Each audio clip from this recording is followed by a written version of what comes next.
मैं engineer A K Singh, RBS polytechnic Bichpuri Agra से second year 4th semester civil engineering, subject highway engineering, unit 4 lecture 2, topic यातायात engineering, पृथककारी या median, जिसको कि मीडियन बोलते हैं। विपरीत दिशा से आने जाने वाले वाहनों को अलग अलग लेन में बनाए रखने के लिए या उनसे आमने सामने की टक्कर को रोकने के लिए सड़क के मध्य में इसकी अनुलंब दिशा में कम ऊंचाई की विभाजक पटरी बनाई जाती है। उसे यातायात पृथककारी कहते हैं। पृथककारी ईंट पत्थर चिनाई या पूर्व ढलित कंक्रीट ब्लॉकों की बनाई जाती है। पृथककारी के कारण वाहन अपनी अपनी दिशा में लेन में बने रहने के लिए बाध्य होते हैं। नगरीय सड़कों और या राष्ट्रीय महामार्गों पर यातायात पृथककारी बनाने और सुरक्षा की दृष्टि से आवश्यक समझे जाते हैं। जब स्थान के अभाव में या अन्य किसी कारण से पक्का पृथककारी नहीं बनाया जा सकता तो वहां पर पीले रंग की सतत रेखा सड़क पर डाल दी जाती है, जिसे लांघना वर्जित है। खुले क्षेत्रों में पृथककारी 2.5 से 5 मीटर चौड़े रखे जाते हैं। बड़े पुलों पर इनकी चौड़ाई 1.2 मीटर से कम नहीं होनी चाहिए। पृथककारी की ऊंचाई सड़क तल से 40 से 80 सेंटीमीटर हो सकती है। पृथककारी पर सड़क प्रकाश के लिए लैंप पोल भी लगाए जा सकते हैं।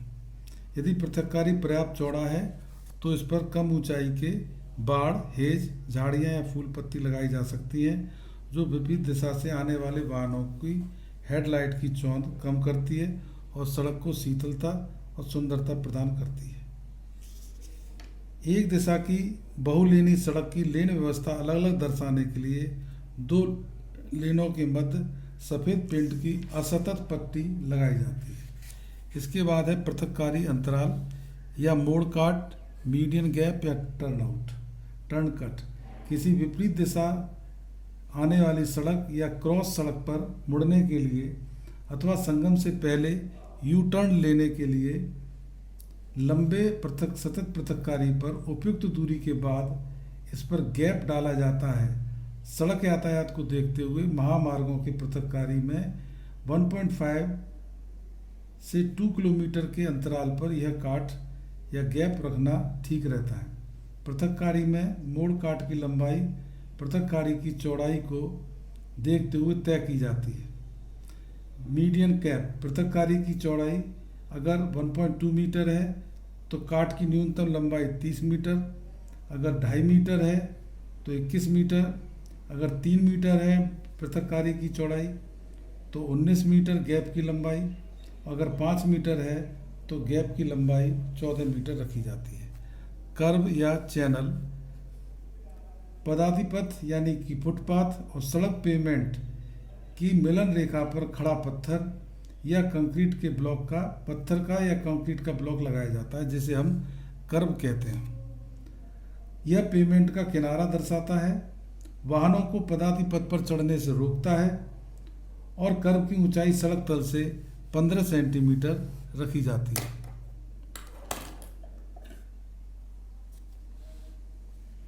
जहां परंतु पुलों पर वाहन के पहिए को कभी भी पदातिपथ पर आने नहीं दिया जाता है। इसकी ऊंचाई 23 से 45 सेंटीमीटर तक ली जाती है, तब इसे व्हील गार्ड कहते हैं। वाहनों पर कर्व का पत्थर ध्यान रहे वह इससे न टकराए, इसके लिए कर्व की भारी फलक पर खड़ी पीली और काली धारियां पोत दी जाती हैं।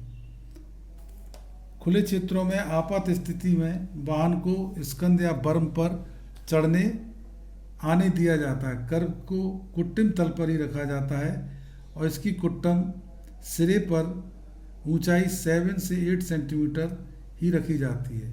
इसे लो कर्व कहते हैं। ऐसे क्षेत्रों में नाली भी नहीं बनाई जाती। वर्षा जल स्कंदों से बहता हुआ सड़क कुट्टम से दूर चला जाता है। पदातिपथ यानी फुटपाथ, नगरीय सड़कों पर पैदल चलने वालों के लिए सुरक्षा की दृष्टि से यान पथ के किनारे के साथ साथ कर्व से सटे हुए पदातिपथ बनाए जाते हैं। पदातिपथ की न्यूनतम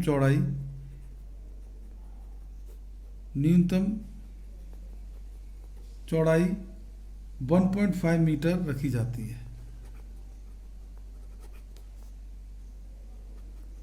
जाती है। पदाति पथ को पत्थर, ईंटों या कंक्रीट के पूर्व ढालित ब्लॉक लगाकर पक्का बना दिया जाता है ताकि लोगों को चलने में सुगमता रहे। पदाति पथ को सड़क की नाली की तरफ ढाल दी जाती है। पदाति पथ की ऊपरी सतह पर कुछ रफ रखी जाती है ताकि पैदल चलने पर फिसलन न हो। साइकिल ट्रैक,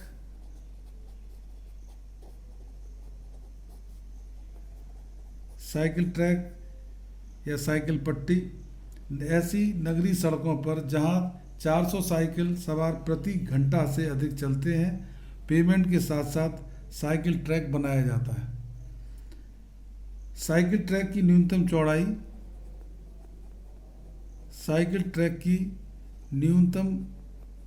चौड़ाई 2 मीटर रखी जाती है। 200 साइकिल प्रति घंटा के लिए जो पर्याप्त रहती है, जो 2000 साइकिल प्रति घंटा के लिए पर्याप्त रहती है।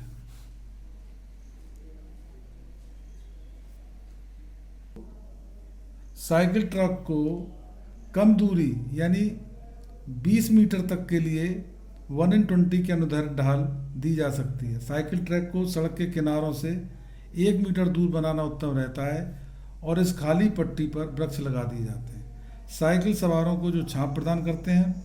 साइकिल ट्रैक को भी पेमेंट की भांति पक्का बनाया जाता है।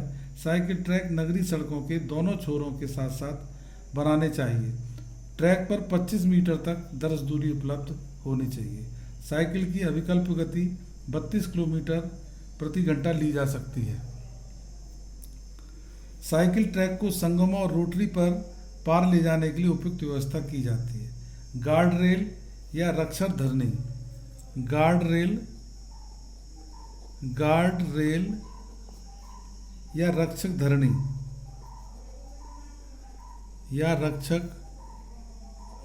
धरनी इसको अंग्रेजी में बोलते हैं गार्ड रेल। जब सड़क भराव में हो तो दोनों बर्मों के बाहरी किनारों के साथ साथ गार्ड रेल बनाई जाती है। विशेष तौर पर जब भराव की गहराई 3 मीटर से अधिक हो तो वाहन चालक सड़क का किनारा पहचान सके और गाड़ी भराव से नीचे न पलट जाए। गार्ड रेल को सफ़ेद और काली पट्टियों से पोत दिया जाता है ताकि वह दूर से दिखाई दे। सड़क पुलों पर गार्ड रेल विशेष रूप से लगाई जाती है। जब सड़क क्षैतिज वक्र में हो तो इसके बाहरी किनारों पर गार्ड रेल लगाई जाती है या पास पत्थर गाड़ दिए जाते हैं ताकि वाहन वक्र पर घूमते समय सड़क पट्टी से बाहर न निकल जाए।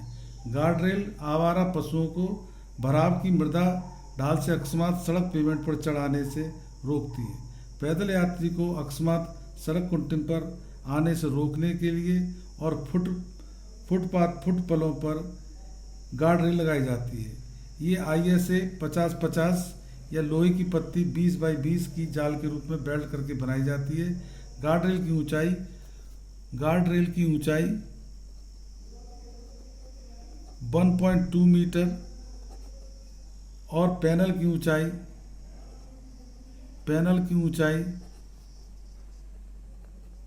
1.5 मीटर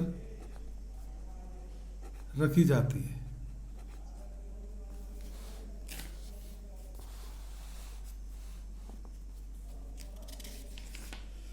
गार्ड रेल के स्थान पर बर्म के बाहरी किनारे पर डामर के खाली ड्रम भी गाड़ दिए जाते हैं। इनकी बाहरी सतह को सफ़ेद पेंट से पोत दिया जाता है। इसके बाद है अगाड़ी या इसको अंग्रेजी में कहते हैं फ्रंटेज रोड, फ्रंटेज रोड।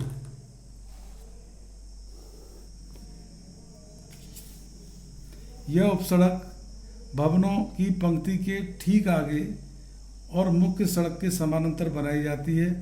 भवनों के गेट इस सड़क पर खुलते हैं। यह सड़क प्रायः एकल लेन ही होती है।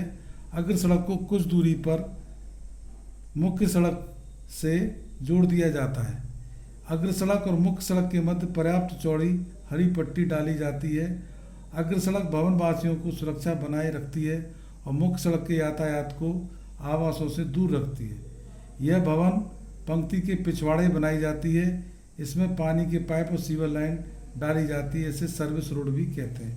इसके बाद है पार्कन लेन, पार्कन लेन या पार्किंग लेन, पार्किंग लेन। पार्किंग लेन क्या है? पार्किंग लेन शहरी सड़कों पर जगह उपलब्ध न होने पर इसके किनारों के साथ साथ पर्याप्त चौड़ी पट्टी छोड़ी जाती है, जहां पर आवश्यक होने पर वाहन चालक अपने वाहन खड़े कर सकें। इस पट्टी को पार्किंग लेन कहते हैं। पार्किंग लेन पर एंगल पार्किंग के स्थान पर पैरेलल पार्किंग को वरीयता देनी चाहिए, क्योंकि इसमें कम चौड़ी की पट्टी की जरूरत पड़ती है। इसके बाद है ड्राइव वे या उपगमन पथ, उपगमन पथ या इसको बोलते हैं ड्राइव वे, ड्राइव वे और इसको बोलते हैं ड्राइव वे। क्षेत्र में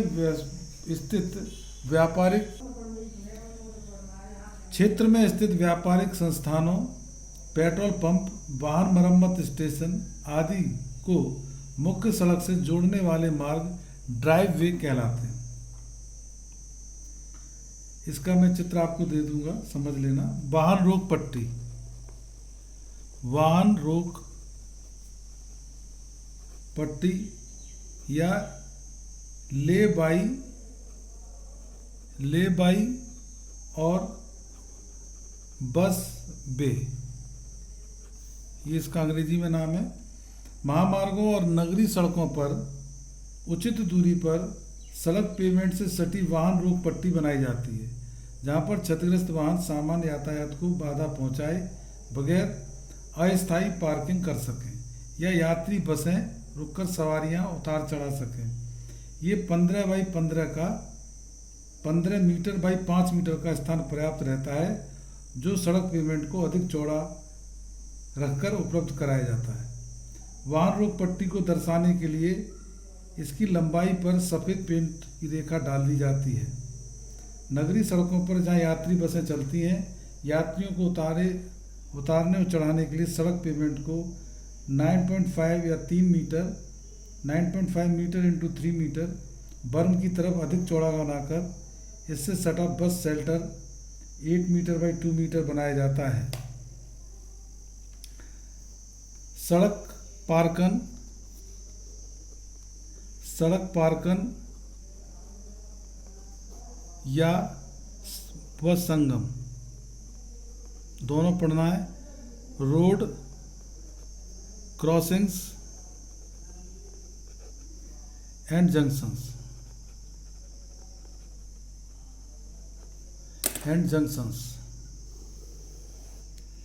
जब दो या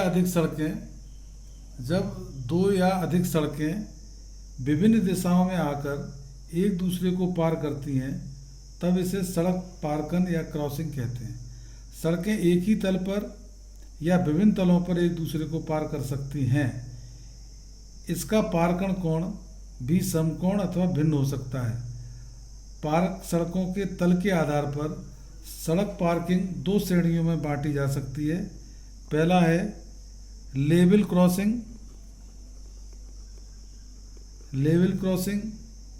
और ग्रेड क्रॉसिंग।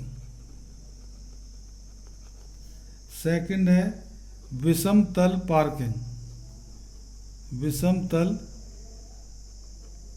पार्किंग या ग्रेड पृथक्करण, इसको कहते हैं ग्रेड सेपरेशन। Grade separation. सड़क लेवल क्रॉसिंग या ग्रेड क्रॉसिंग पढ़ते हैं पहले। दो या अधिक सड़कें लगभग एक ही तल पर एक दूसरे को पार करती हैं। नगरों में प्रायः अनेक चौराहे पर सड़कें विभिन्न दिशाओं से आकर आपस में एक ही तल पर मिलती हैं, जहां पर समतल पार्कन बनाने की आवश्यकता पड़ती है। यातायात के लिए सड़क संगम बड़ी अड़चन बनते हैं। यदि सड़क संगम यातायात की आवश्यकताओं के अनुरूप नहीं बनाया गया है तो वाहनों को अपनी सहज चाल बनाए रखने और वांछित सड़क की तरफ मुड़ने में काफ़ी दिक्कतें आती हैं। समतल पार्कों पर यातायात के रुक जाने या ठप पड़ जाने से प्राय दुर्घटनाएं होती हैं। संगम के विन्यास के लिए यातायात इंजीनियरिंग विभाग या IRC ने अनेक निर्देश दिए हैं। सड़कों के मिलन कोण के अनुसार सड़क संगम निम्न प्रकार के हैं। पहला है समकोण संगम, दूसरा है न्यून कोण संगम,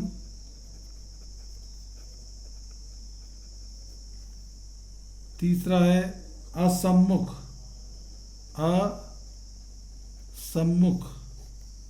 संगम, जिसको अंग्रेजी में कहते हैं स्टैजर्ड जंक्शन। चौथा है टी संगम, पांचवा है वाई संगम। इस तरह से छठवां है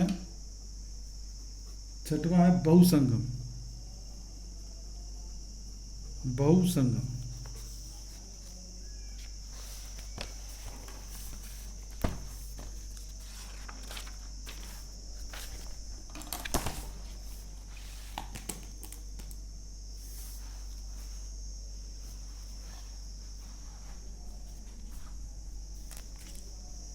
यातायात की सघनता, प्रकार और गति की दृष्टि को रखते हुए उपरोक्त पार्कन को निम्नलिखित दो श्रेणी में बांटा जा सकता है। चैनलाइज्ड पार्किंग, जिसको कहते हैं नियंत्रित पार्कन या इसे कहते हैं चैनलाइज्ड, CHANNELISED, चैनलाइज्ड इंटरसेक्शन। दूसरा है अनियंत्रित पार्कन, इसको कहते हैं अनचैनलाइज्ड इंटरसेक्शन। जब पार्कन पर मिलने वाली सड़कों पर यातायात बहुत अधिक या महत्वपूर्ण होता है तो इसे सुरक्षा की दृष्टि से नियंत्रित किया जाता है। ऐसे पार्कन को नियंत्रित पार्कन की संज्ञा दी जाती है। नियंत्रित पार्कन पर वाहनों की चाल नियंत्रित करने, इनको वांछित दिशा में मोड़ देने के लिए विशेष चौकियां जैसे यातायात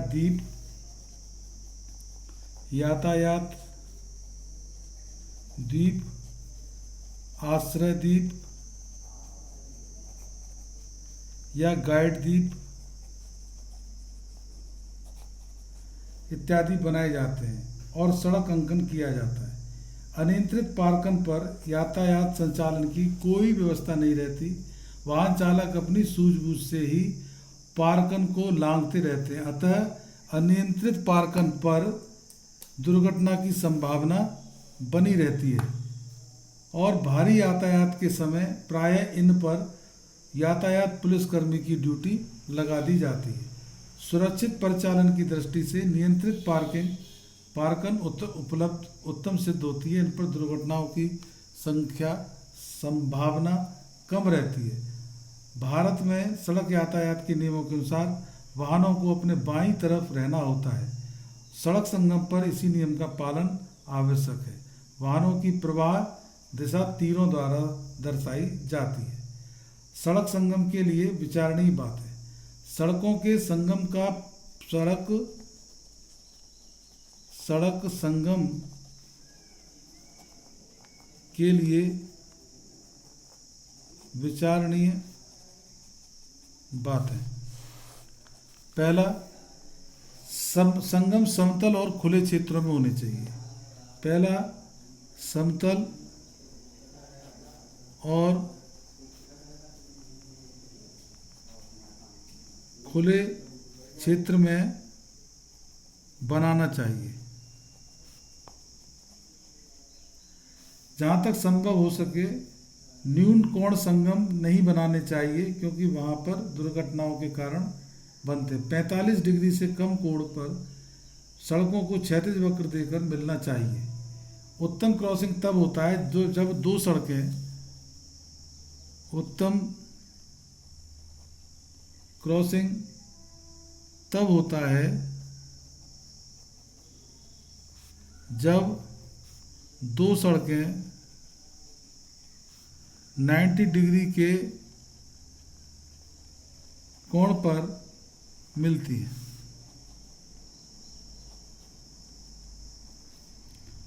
संगम के मोड़ और कोने सरल होने चाहिए।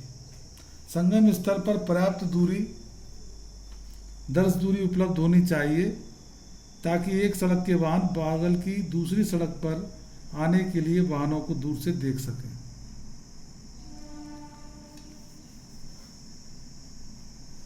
संगम जहाँ तक संभव हो सड़क को अनुदैर्ध्य ढाल, ग्रेडियंट तथा कैम्बर नहीं बनाने चाहिए, ताकि वाहनों को मोड़ लेने में आसानी रहे। संगम पर पैदल सड़क पार करने वाले वाहनों के लिए अलग से पैदल पथ का निर्माण करना चाहिए। किसी स्थल पर 3 या अधिक सड़कों का संगम है तो रोटरी का निर्माण उत्तम होता है। जब मुख्य मार्ग पर यातायात बहुत अधिक हो तो इसके लिए ऊपरी पुल का निर्माण उचित रहता है। इसके बाद है यातायात द्वीप या रोटरी। यातायात द्वीप या रोटरी विभिन्न दिशाओं से आती हुई अनेक सड़कें जब एक ही बिंदु पर मिलती हैं तो ऐसे संगम पर एक गोल चबूतरा या आइसलैंड बना दिया जाता है, जिसके गिर्द घूमते हुए वाहन अपनी अपनी सड़क पर मुड़ जाते हैं। इसे यातायात द्वीप या रोटरी या गोल चक्कर या घूम चक्कर कहते हैं। यातायात द्वीप पर सभी सड़कों से आने वाला यातायात एक ही दिशा में बाएं हाथ पर घूमता हुआ अपनी अपनी सड़क पकड़ लेता है, इसलिए इस संगम पर वाहनों की सीधी टक्कर की संभावना नहीं रहती। द्वीप के गिर्द घूमते हुए वाहनों की चाल काफ़ी कम हो जाती है। जब प्रति घंटा 300 वाहन संगम पर आते हैं तो रोटरी का निर्माण उपयुक्त रहता है। परंतु रोटरी 3000 से अधिक वाहन प्रति घंटा नहीं ले पाती, यातायात के जाम होने लगता है, अतः उस स्थल पर फ्लाईओवर बनाना उपयुक्त रहता है। गोल चक्कर की माप या आकृति।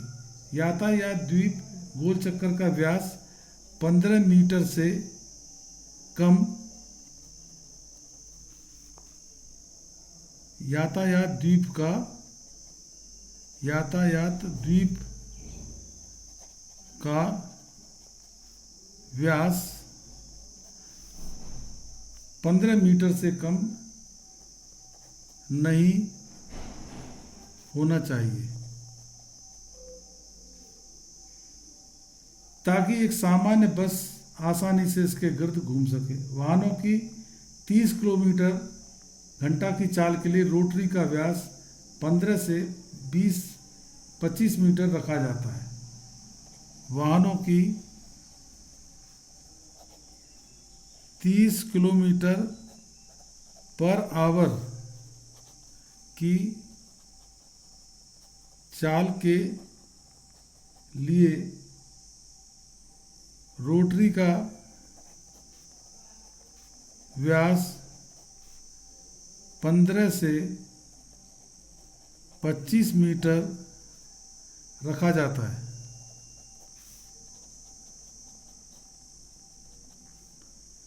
और 40 किलोमीटर पर आवर पर इसे 30 मीटर कर देना चाहिए। यातायात द्वीप सड़क के संरेखण व जगह उपलब्ध होने पर कई आकार में बनाए जा सकते हैं। गोलाकार, दीर्घ, वृत्ताकार, टरबाइन टाइप, टेंजेंट या स्पर्शी, टेंजेंट इत्यादि। गोलाकार रोटरी उत्तम समझा जाता है। यातायात द्वीप का निर्माण इस प्रकार करना चाहिए जिससे कोई सड़क इसे स्पर्श करते हुए न निकले, क्योंकि ऐसी स्थिति में उस सड़क का यातायात तेज गति से सीधा निकलने की चेष्टा करता है, जिस कारण दुर्घटना हो सकती है। जहाँ तक संभव हो रोटरी समतल भूमि पर बनानी चाहिए। यदि संगम सड़कों को रोटरी तक पहुँचने में ढाल देनी पड़ती है तो यह ढाल 1/30 और अधिकतम 1/20 होनी चाहिए। रोटरी नगरीय सड़कों पर 30 किलोमीटर प्रति घंटा और ग्रामीण सड़कों पर 40 किलोमीटर प्रति घंटा की गति के लिए अभिकल्पित करनी चाहिए। रोटरी की परिधि को काली या सफ़ेद रंग की उदग्र पट्टियों में पोत दिया जाता है ताकि वाहन चालकों को इसका भान रहे, वाहनों को द्वीप के घेरे के अनुरूप घुमा सके। रोटरी पर सड़क सतह को कैम्बर या अनुलंब ढाल नहीं देनी चाहिए। यातायात द्वीप के अंदर घास या फूल पत्ती उगा दी जाती हैं ताकि इसकी सुंदरता बढ़ सके। चबूतरा प्रकार की रोटरी उत्तम समझी जाती है। रोटरी के गुण, रोटरी के दोष। इसके बाद है पेडेस्ट्रियन पार्किंग, पैदल पार्किंग, इसको बोलते हैं पैदल पार्कन और अंग्रेजी में बोलते हैं पेडेस्ट्रियन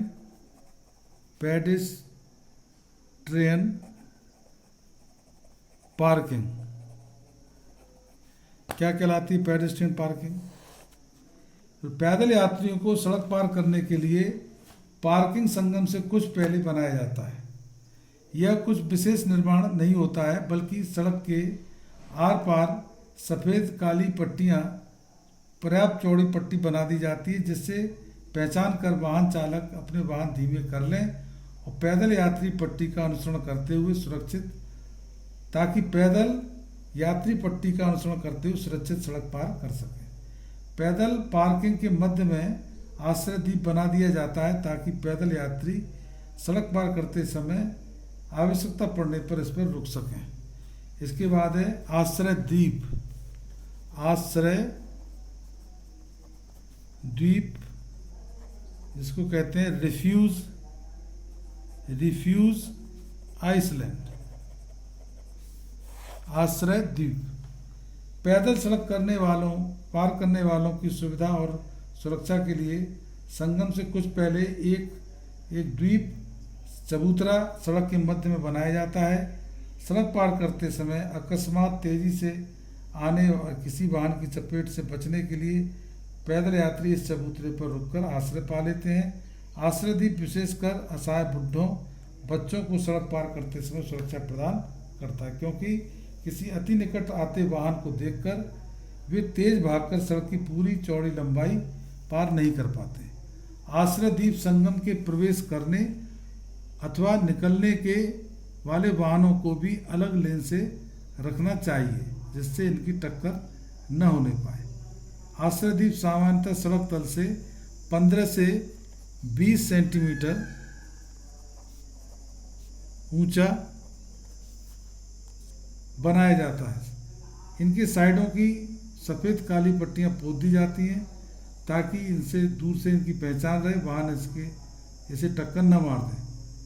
आश्रय द्वीप पैदल पार्किंग पट्टी के मध्य में बनाया जाता है। इसके बाद है गाइड द्वीप या यातायात गाइड या गाइड द्वीप। इसको कहते हैं गाइड आइसलैंड या ट्रैफिक गाइड।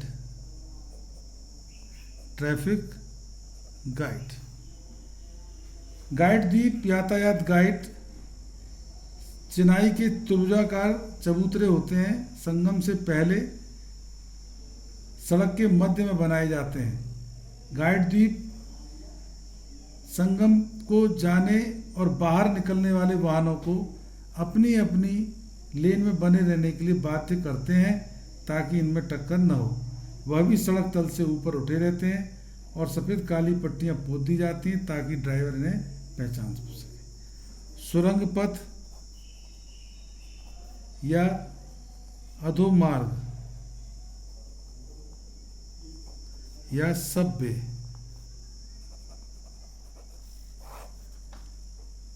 जिन सड़क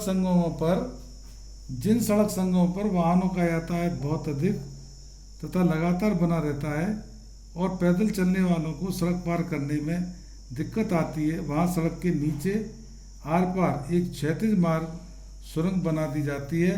सड़क तल से सुरंग द्वार तक पहुँचने के लिए इनके दोनों सिरों पर सीढ़ियाँ या रैंप बनाई जाती है और अधोमार्ग पर किसी घटना को रोकने के लिए प्रकाश की उचित व्यवस्था की जाती है। इसमें घुसे पानी की निकासी का ही प्रबंध होना चाहिए। इसके बाद है विषम तल पार्कन या ग्रेड पृथक्करण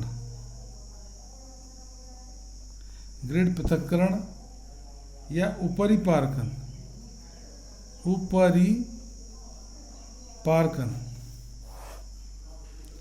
ग्रेड सेपरेशन या फ्लाईओवर। पार्किंग पर जब एक सड़क दूसरी सड़क को उसके ऊपर से या नीचे से पार करती है, अर्थात दोनों सड़कें विभिन्न तलों पर एक दूसरे को लांघती हैं, उसे विषमतल पार्किंग या ग्रेड सेपरेशन कहते हैं।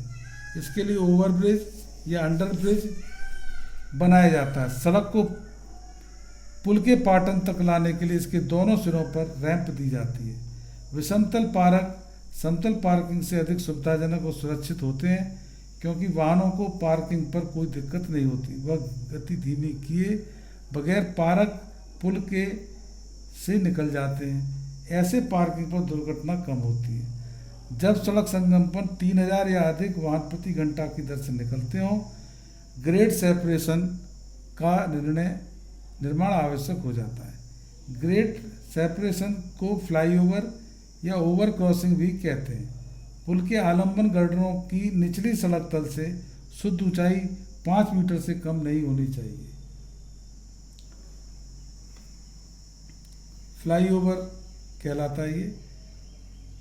और ये क्लॉवर लीफ पैटर्न फ्लाईओवर भी होता है, जिसको कि क्लॉवर लीफ पैटर्न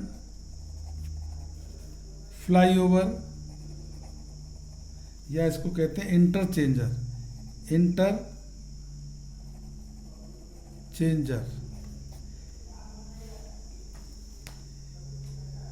ऊपरी पार्कन के लिए काफ़ी बड़े क्षेत्र की आवश्यकता पड़ती है जो नगरीय पार्किंग पर उपलब्ध नहीं होता। इसलिए ग्रेड सेपरेशन के निर्माण पर काफ़ी अधिक व्यय आता है। इसमें ऊपर उठाई जाने वाली सड़क को काफ़ी लंबा रैंप देना पड़ता है।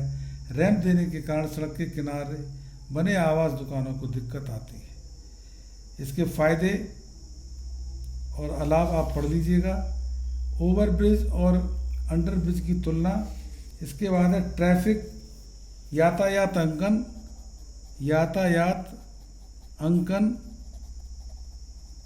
या सड़क अंकन। मुख्य सड़कों और सड़क पार्कों पर यातायात को नियंत्रण करने, रोकने, धीमे चलने, मोड़ काटने तथा चेतावनी, सूचना इत्यादि देने के लिए रेखाएं, शब्द चिन्ह या परावर्तक, रिफ्लेक्टर्स इत्यादि, सड़क पेवमेंट, कर्व, पदातिपथ, यातायात दीप या अन्य स्थिर वस्तुओं पर लगाए जाते हैं, जिनको हम सड़क अंकन कहते हैं। यातायात भी सुरक्षा बनाए रखने के लिए सड़क अंकन महत्वपूर्ण योगदान देते हैं। सड़क अंकन की सेवा स्थिति में बनाए रखने के लिए इनकी लगातार देखभाल की जाती है और धूमिल पड़ने पर इन्हें पुनः पोत देना चाहिए। सड़क अंकन गाढ़े चमकीले सफ़ेद पीले पेंट में बनाया जाता है। पीली रेखाएं पट्टी विशेष तौर पर सड़क की मध्य लेन रेखा, पार्किंग और चेतावनी के लिए लगाई जाती है। सड़क रेखाओं की मोटाई 10 सेंटीमीटर से कम नहीं होनी चाहिए। सड़क अंकन स्थिति निम्न प्रकार का होता है: याना पथ अंकन, पटरी अंकन, वस्तु अंकन, परावर्तन अंकन और थर स्ट्रिप्स। तो पहला है यान पथ अंकन। यान पथ अंकन जिसको कहते हैं पेवमेंट मार्किंग। Pavement marking. दूसरा है कर्व मार्किंग।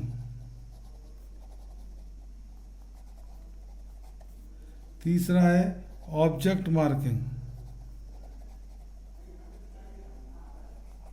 चौथा है रिफ्लेक्टर मार्किंग।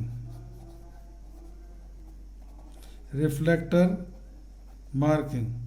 पांचवा है रंबल स्ट्रिप्स। Rumble strips.